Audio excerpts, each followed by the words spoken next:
Never lose hope. Never be frustrated. Never be upset.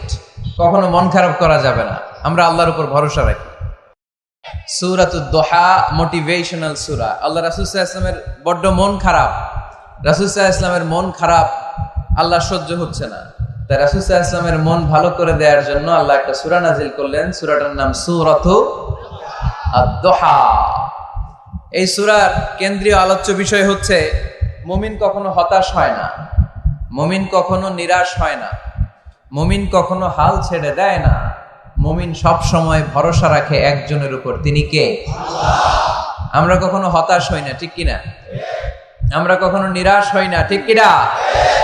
আমরা কখনো হাল ছেড়ে দেই না, আমরা ভরসা রাখি একজনের উপর, তিনি কে? আল্লাহ।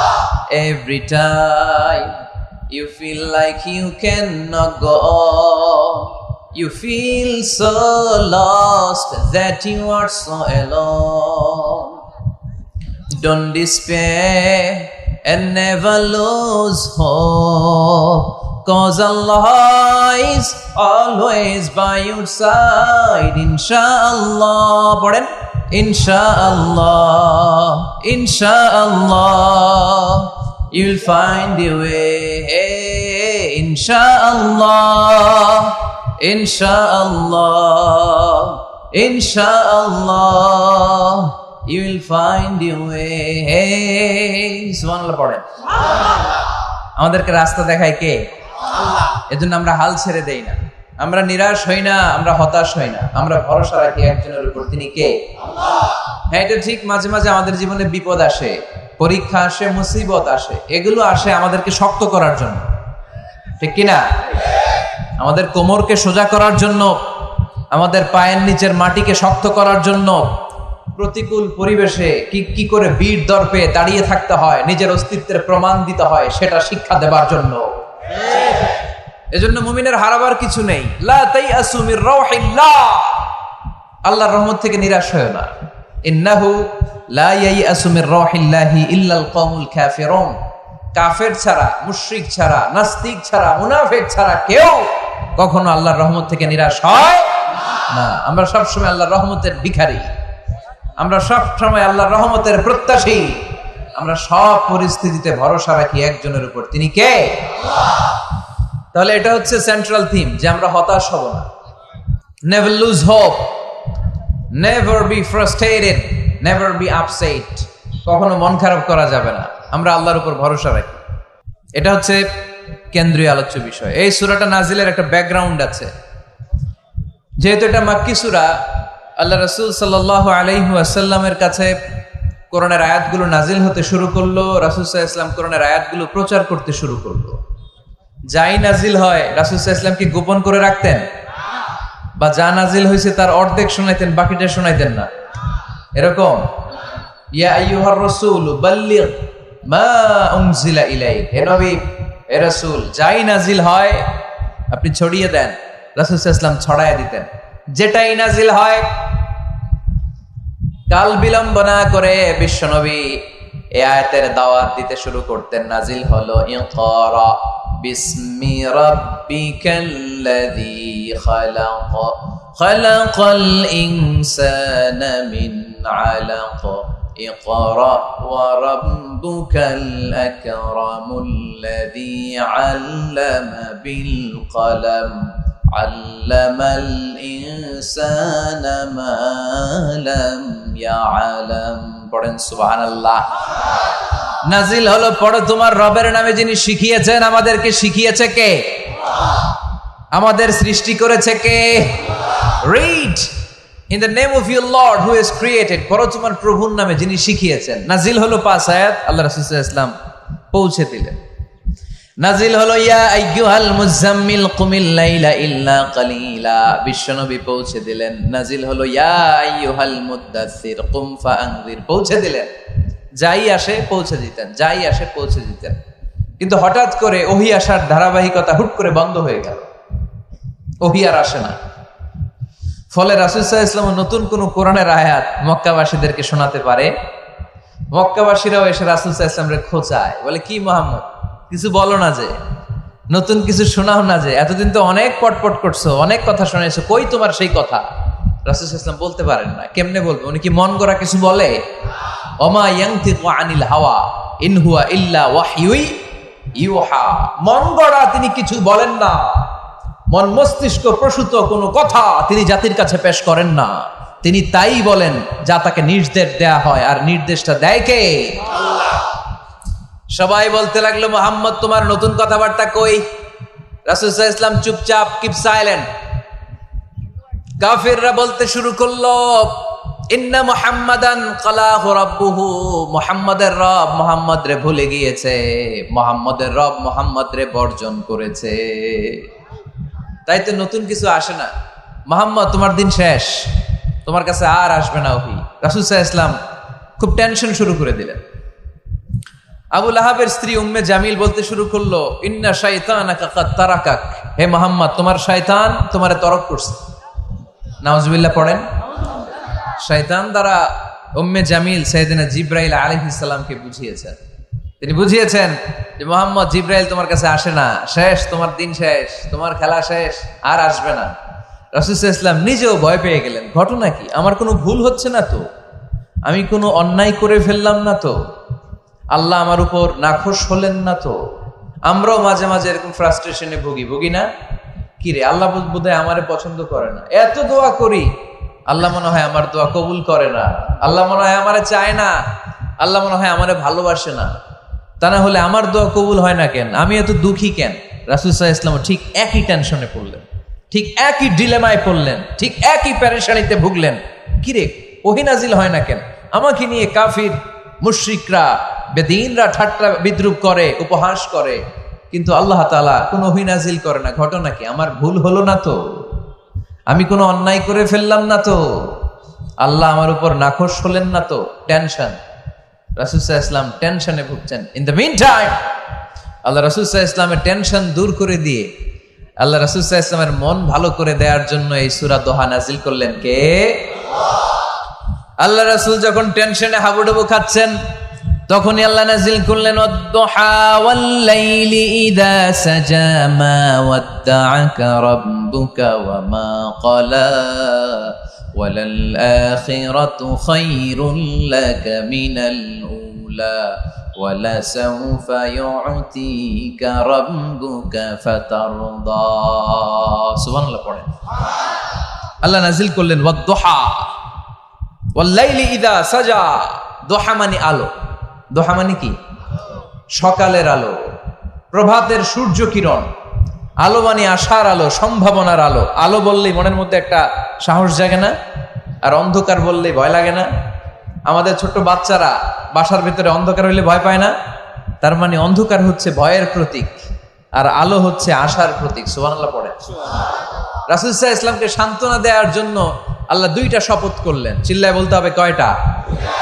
এক হচ্ছে আলোর শপথ, আরেক হচ্ছে অন্ধকারের শপথ।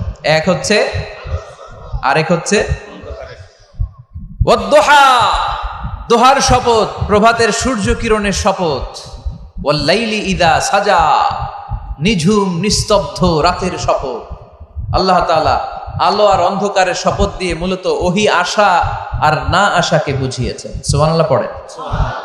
আলোকে আল্লাহ তাআলা ওহীর উপস্থিতির সাথে তুলনা করেছেন, অন্ধকারকে রাব্বুল আলামিন এই সূরার মধ্যে ওহীর অনুপস্থিতিকে বুঝিয়েছেন। আল্লাহ বুঝাতে চাইলেন, নবী আমি আপনারে ভুলি নাই। কেমন করে আমি আপনারে ভুলি? আপনি আমার হাবিব, ঠিক কি না? আপনি আমার খলিল না, আপনি আমার হাবিব। খলিল মানেও বন্ধু, হাবিব মানেও বন্ধু। আর আল্লাহ রাসূল ছিলেন হাবিব। খলিলও বন্ধু, হাবিবও বন্ধু, কিন্তু খলিল মানে এমন বন্ধু যেই বন্ধু আল্লাহরে খুশি করার জন্য কাজ করে, আর হাবিব মানে এমন বন্ধু যেই বন্ধুরে খুশি রাখার জন্য আল্লাহ নিজেই কাজ করে। কি কাজ করলেন হাবিবরে খুশি রাখার জন্য? আজকে সব আমরা শুনব। আল্লাহ বললেন ওয়াদ-দুহা ওয়াল-লাইলি ইযা সাজা, আলোর শপথ, অন্ধকারের শপথ। দোহা মানে আলো, প্রভাতের আলো। আলো দিয়ে আল্লাহ বুঝাইলেন এটা হচ্ছে ওহী।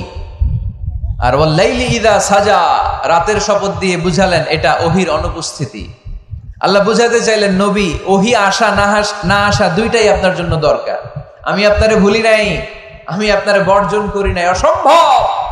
আমি আপনার উপর গোসা হই নাই, রাগ হই নাই। আমি ইচ্ছা করেই আপনার একটু বিশ্রামের সুযোগ দেওয়ার জন্য ইচ্ছা করে ওহী পাঠানো বন্ধ রেখেছি, কারণ ওহী রিসিভ করা সাধারণ কোনো বিষয় না। আল্লাহ বলেন, ইন্না সানুলকি আলাইকা কওলান সাকিলা। ও নবী, এটা একটা ভারী বাণী, এটা শক্তিশালী বাণী, এটা একটা পাওয়ারফুল মেসেজ। এটা যেন তেন কোনো বাণী নয়, কোরআনের বাণীটা কার? সব সময় যদি নবী আমি ওহী পাঠাই, আপনার কষ্ট হয়ে যাবে। আমরা সপ্তাহে সরকারি চাকরি যারা করেন 7 দিনে কাজ করেন কয়দিন? হ্যাঁ, 5 দিন। ছুটি কয়দিন? তো পুরা সপ্তাহ 7 দিনে যদি কাজ থাকতো, করতে পারতেন? কথা বলেন। আবার 7 দিনে যদি ছুটি থাকতো, ভাল লাগতো? আল্লাহ বুঝাতে চাইলেন, নবী লাগাতার যদি ওহী নাজিল করি, এটা রিসিভ করা, এই দাওয়াতটা যথাযোগ্য মর্যাদায় পৌঁছে দেয়া, এটা আপনার জন্য কষ্ট হয়ে যাবে। কারণ ওহী এটা সাধারণ কোনো বাণী নয়, এই বাণীটা কার? আল্লাহ রাসূল যখন ঘোড়ার উপরে কিংবা ওটের উপরে থাকা অবস্থায় কোরআনের আয়াত নাজিল হতো ওনার উপর, কোরআনের ভারে, কোরআনের পাওয়ারে ওটের পা গুলো, ঘোড়ার পা গুলো মরুভূমির বালির মধ্যে দেবে যেত। এত পাওয়ারফুল বাণী। লাউ আনজালনা হাদাল কুরআনা আলা জাবাল লারাআইতাহু খাশিআম মুতাসাদ্দিআম মিন খাশিয়াতিল্লাহ। হে নবী, কোরআনকে আপনার কাছে না পাঠিয়ে পাহাড়ে নাজিল করলে, মাউন্ট এভারেস্টে নাজিল করলে, তুর পাহাড়ে নাজিল করলে, আল্পস পর্বতমালায় নাজিল করলে, আলাস্কা মাউন্টেন রেঞ্জ এটার উপর নাজিল করলে, এই ময়মনসিংহের গারো পাহাড়ের উপর নাজিল করলে, মুহূর্তে এই পাহাড়গুলো ভেঙে চুড়ে চুরমার হয়ে খান খান হয়ে যেত। তার মানে এই বাণীটা কি হালকা না শক্ত? ওটের উপর থাকা অবস্থায় যখন কোরআন নাজিল হতো, ওটের পা দেবে যেত। ঘোড়ার উপর থাকা অবস্থায় কোরআন নাজিল হলে ঘোড়া বসে যেত। শীতের রাতে কোরআন নাজিল হলে আম্মাজান আয়েশা বলেন, আমরা কম্বল গায়ে দিয়ে কাঁপতাম। ওয়া ইন্না জাবিনাহু লা ইয়াতাফাসসাদু আরাকান। রাসূল সাল্লাল্লাহু আলাইহি ওয়াসাল্লামের দাড়ি আর থুতনি বেয়ে ঝরঝর করে ঘাম ঝরতো। এক সাহাবীর মাথার মধ্যে পা রেখে বিশ্বনবী শুয়ে আছেন, ঘন্টাখানিক শুয়ে থাকলেন। সাহাবী বলে, আমার ব্যথা লাগে না। বিশ্বনবী শুয়ে আছেন, হঠাৎ করে বিশ্বনবী ঘুম থেকে জাগলেন, কিন্তু এই সাহাবীর রানের উপর থেকে মাথা তোলেন নাই।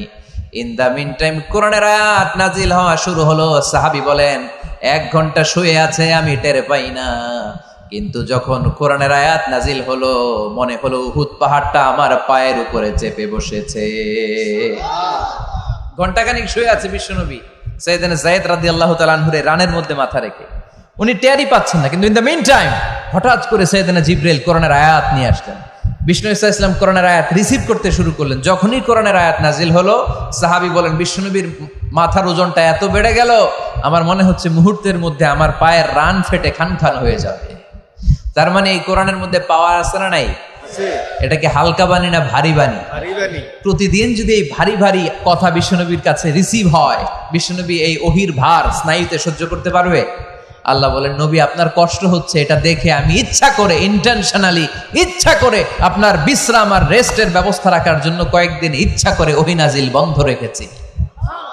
কাফিররা বলে, আমি আপনারে ভুলে গেছি। নো, নেভার, অসম্ভব। আপনি আমার হাবিব, আপনারে ভুলে যাওয়া আমার পক্ষে অসম্ভব।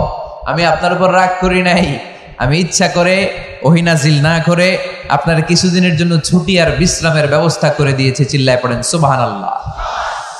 এজন্য আল্লাহ শপথ করে বললেন, ওয়াদ-দুহা ওয়াল-লাইলি ইযা সাজা মা ওয়াদ্দাআকা রাব্বুকা ওয়া মা ক্বালা। আলোর শপথ, অন্ধকারের শপথ। তারপরে বিশ্বনবীরে রব্বুল আলামিন 3টা কনফার্মেশন শোনালেন। কয়টা? প্রথমে 2টা ওথ, মানে 2টা শপথ, তারপরে 3টা কনফার্মেশন, তারপরে 3টা রিমাইন্ডার, এন্ড ফাইনালি 3টা ওয়ার্ক প্ল্যান, মানে কর্মসূচি। বাংলায় বললে প্রথমে আল্লাহ 2টা শপথ করেছেন, তারপরে 2টা কনফার্মেশন করেছেন, মানে আমি আপনাকে কনফার্ম করলাম যে এগুলো আমি আপনাকে দেব। তারপরে 3টা রিমাইন্ডার দিয়েছেন, নবী আগে আপনারা কি দিছি শুনেন। আর সর্বশেষ আল্লাহ তাআলা বিশ্বনবীকে 3টা ওয়ার্ক প্ল্যান দিয়েছেন, মানে কর্মসূচি। চিল্লায় পড়তে হবে সুবহানাল্লাহ। কনফার্মেশন নাম্বার 1, মা ওয়াদ্দাআকা রাব্বুকা ওয়া মা ক্বালা। ও নবী, চিন্তা করবেন না, আমি আপনারে ভুলি নাই, আমি আপনারে বর্জন করি নাই। কাফেররা যে বলে আমি আপনারে ছেড়ে দিয়েছি, ভুলে গিয়েছি, নো, আমি আপনারে ভুলি নাই। আপনারে ভোলা আমার পক্ষে সম্ভব না। সুবহানাল্লাহ পড়েন।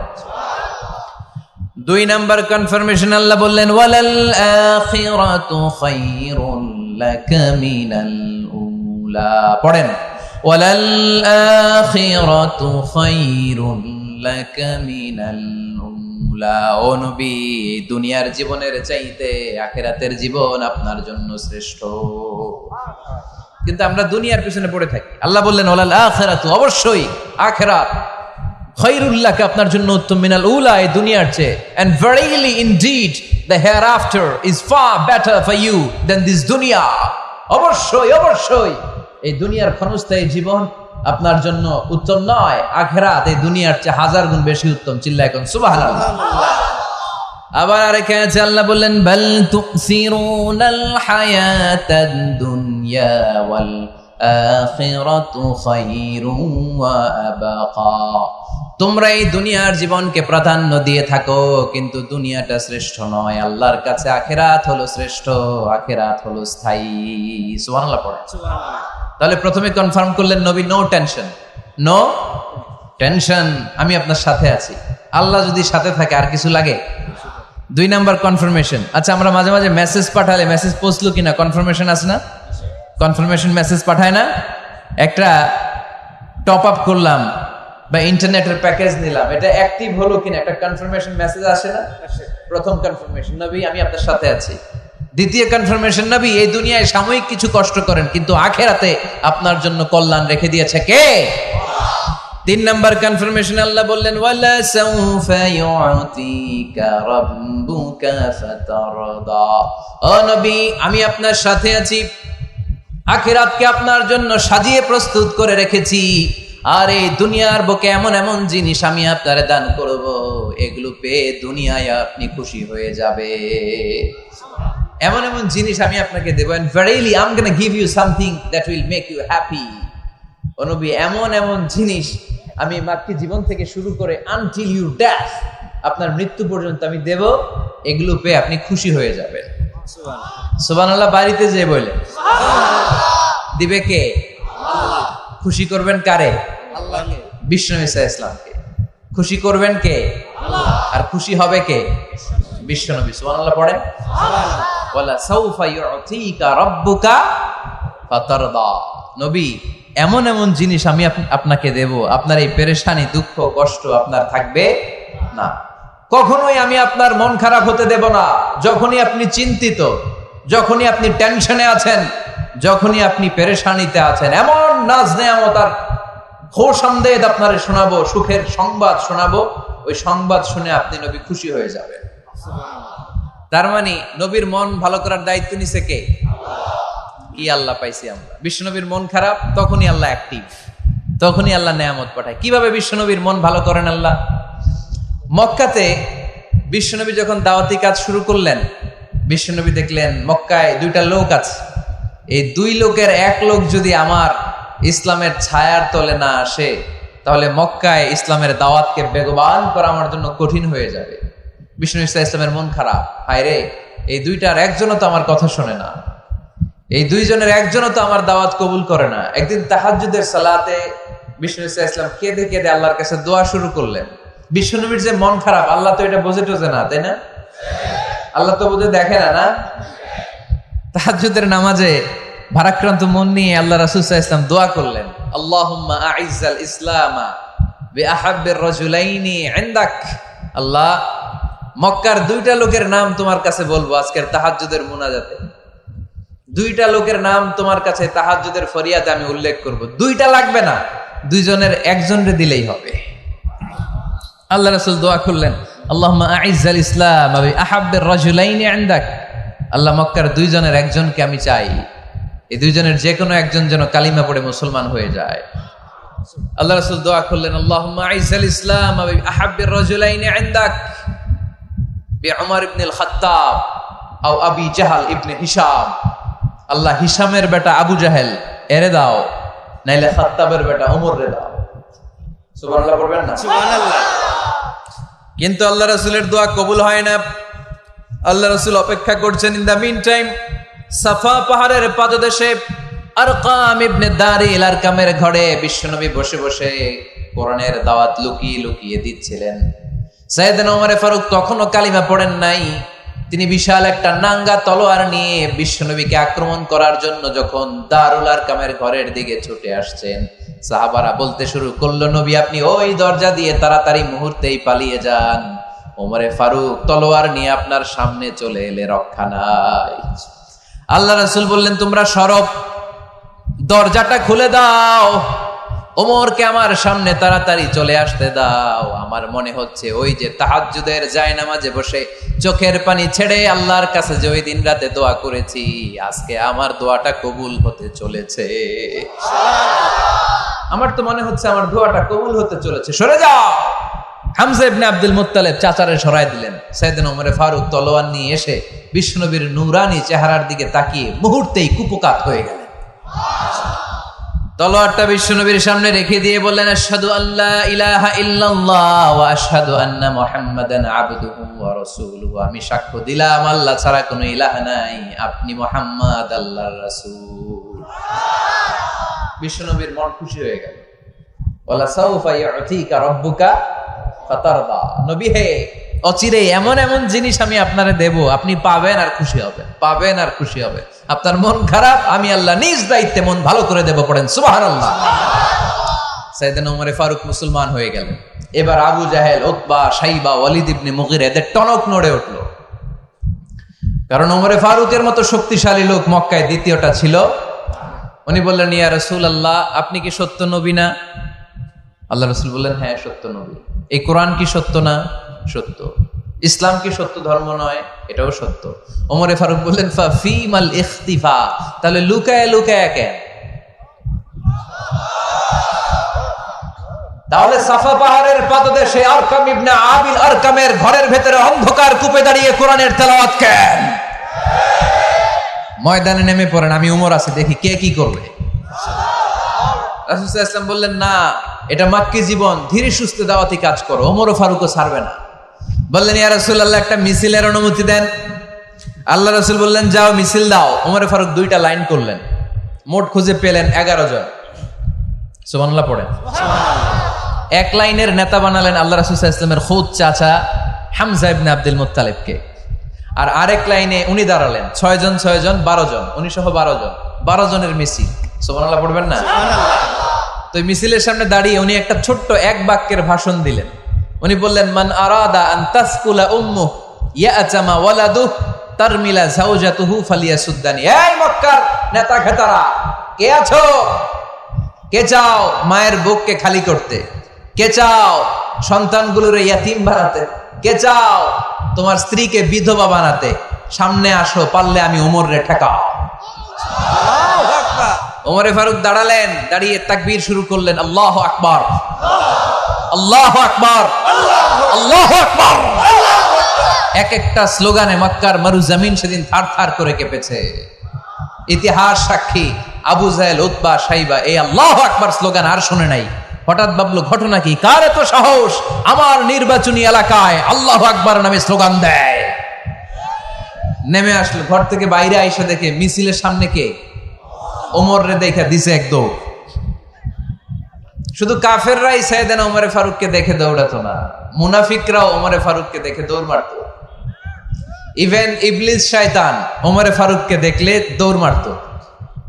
সুবহানাল্লাহ পড়তে পারলেন না? আল্লাহ রাসূল ওমরে ফারুককে দেখলে বলতেন, ওমর মা সালাকা শাইতান সালিকান ফাজ্জান ইল্লা সালাকা ফাজ্জান গায়রা ফাজ্জিক। ওমর, ইবলিস শয়তান যদি তোমার কোনো রাস্তা দিয়ে হাঁটতে দেখে, ইবলিস শয়তান ওই রাস্তা রেখে দিয়ে অন্য রাস্তা দিয়ে হাঁটে। ওমরে ফারুক আল্লাহর গিলাফ যে স্পর্শ করলেন আর মিছিল থামালেন, ওরকম ওমর আমাদের দরকার আছে না নাই? বিশ্বনবী বললেন, লা নাবিয়্যা বা'দি ওয়ালা রাসূলা, আমার পরে কোনো নবী নাই, কোনো রাসূল নাই, তবে আমার পরে যদি কেউ নবী হতো, লাউ কানা বা'দি নাবিয়্যুন লাকানা উমর, আমার পরে যদি নবী হওয়ার যোগ্যতা কারো থাকে, আমার প্রাণের সাহাবা ওমরের ওই যোগ্যতা আছে। সুবহানাল্লাহ। প্রভু তুমি বলেছো রাসূল দেবে না, বলনি দেবে না ওমর, বলনি দেবে না হামজা তারিক, খালিদ বিজয় সমর।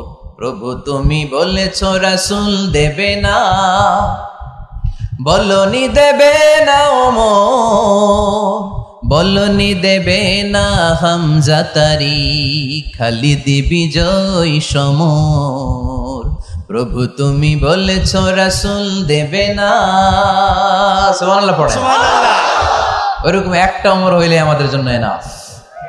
ওই একটা ওমরের অপেক্ষায় বসে আছে গোটা মুসলিম উম্মাহ। চিল্লায় বলো ঠিক কিনা? ওমরে ফারুক কালিমা পড়ে মুসলমান হয়ে গেলেন, বিশ্বনবী খুশি হয়ে গেলেন। ওয়ালা সাউফা ইউতিকা রাব্বুকা, আল্লাহ বললেন নবী যখনই আপনার মন খারাপ, যখনই আপনি পেরেশানিতে ভুগবেন, যখনই আপনি টেনশন করবেন, তখনই আপনার মন ভালো করে দিবে কে? আল্লাহর ঘোষণা, and verily Allah gonna give you something that will make you happy। এমন জিনিস আমি দেব আপনি খুশি হয়ে যাবেন। সুবহানাল্লাহ। আল্লাহ রাসূল সাল্লাল্লাহু আলাইহি ওয়াসাল্লাম দাওয়াত দিতে দিতে তায়েফ চলে গেলেন। তায়েফ নাম শুনেছেন? মক্কা থেকে 80 মাইল দূরে। আমি গিয়েছি কয়েকবার। ঠান্ডা এলাকা, 6000 ফিট উঁচু, মেঘ নেমে আসে। তায়েফে গেলে কেউ বিশ্বাসই করবে না এটা সৌদি আরবের অংশ।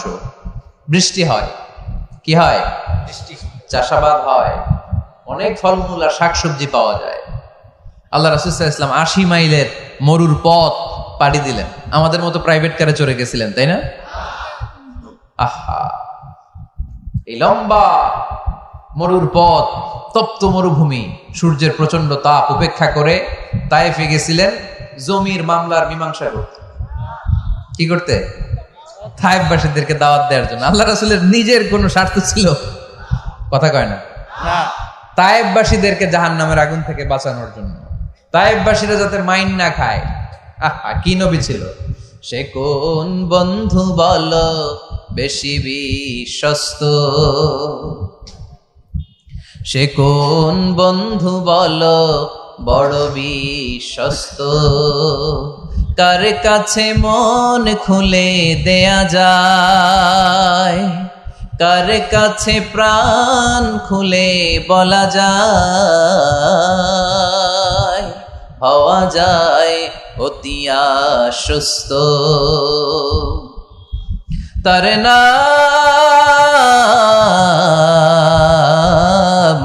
আহমদ বড় বিশ্বস্ত। সুবহানাল্লাহ পড়ে। সুবহানাল্লাহ।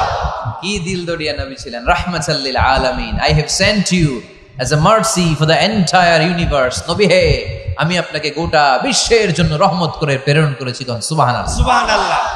রহমতের নবী, দয়ার নবী, দাওয়াত দেওয়ার জন্য 80 মাইলের লম্বা মরুর পথ পাড়ি দিয়ে তায়েফের ময়দানে যখন ছুটে যায়, তায়েফের ছেলেরা বিশ্বনবীর দাওয়াত তো কবুল করেই নাই, বরং বিশ্বনবীর অপমান করেছে, বিশ্বনবীকে লাঞ্ছিত করেছে, বিশ্বনবীর সাথে মারপিট করেছে, বিশ্বনবীর গায়ে পাথর মেরেছে।